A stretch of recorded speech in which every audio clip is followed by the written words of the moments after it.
So how about the football team, man? Coming up now 6-7, they might go 500, which is pretty crazy. I don't think any of us thought that this would happen after a certain point in the season. They didn't look great.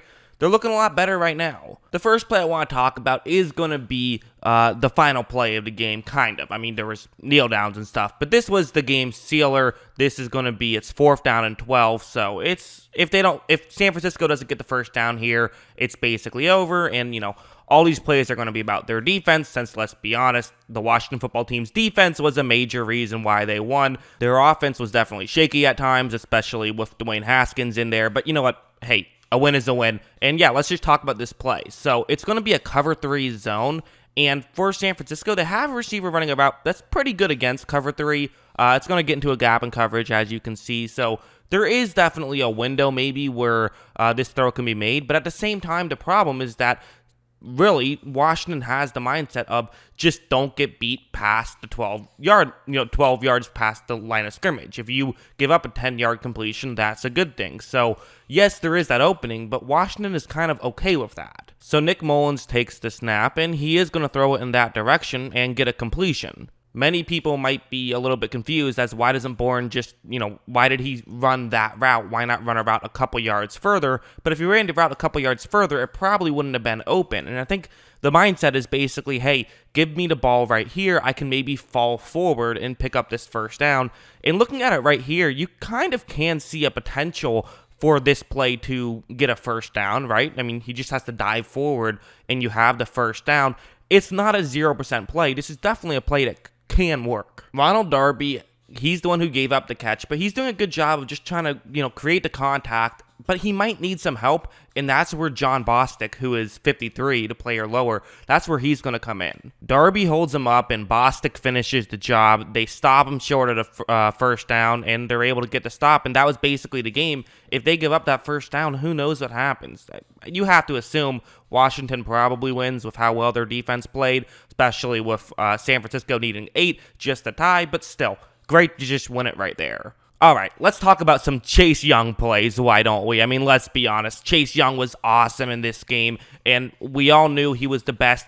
If you don't count quarterbacks because of how much importance they have, he was the best just pure player in the draft. He's a dominant force, and we really got to see that for the first time, I think, in an NFL uniform where he was just dominant. He's shown flashes, but this was the first time I think he looked like, okay, this guy could be a defensive player of the year. I like this one, so it's going to be a rush to the quarterback's right, which means that for Chase Young, who is the edge rusher currently on the left, he's going to get unblocked at the line on this play, which makes some sense because basically if he tries to run into the backfield, it's just going to be a lot of distance for him to try and keep up, and typically you're not going to be able to as an edge rusher. Once this play starts, first things first, we got to give credit to Montez Sweat, who's also having a great season where he's doing a great job of creating this initial pressure. So for San Francisco, their halfback has now been slowed down a little bit as he's trying to get around here. So great job by Sweat just to kind of disrupt this play.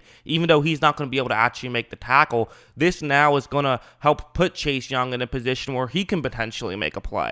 And as you see, Young not just makes the play, but knocks the ball out, and Washington is able to get it. So great play by really those two young pass rushers, one of them literally with his name being Chase Young, and then Montez Sweat, guys they drafted in back-to-back years, both showing up in a big way, and that's definitely cool to see if you're a Washington football team fan. There was also this one, so first things first, this is going to be a blitz right here, so it's a 5-man rush, which, obviously means that for San Francisco, if they don't have anyone else blocking, which they don't, they're in 5 wide here, it's just one-on-one matchups all across the board. The 49ers actually do a pretty decent job of picking up this blitz, and now for Mullens, he kind of sees that there is maybe a gap that he can run through.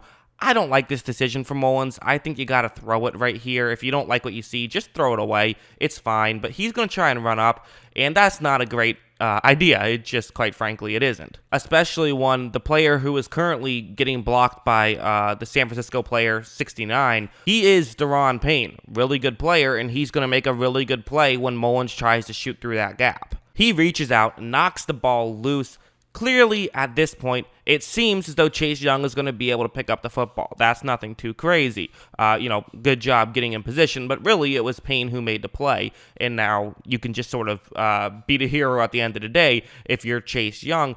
But Young is going to do something that's a little bit risky here, but I kind of like it, where you could just, fall on it, right? That's what people always shout after you don't pick it up cleanly, if you don't pick it up cleanly. Just fall on it.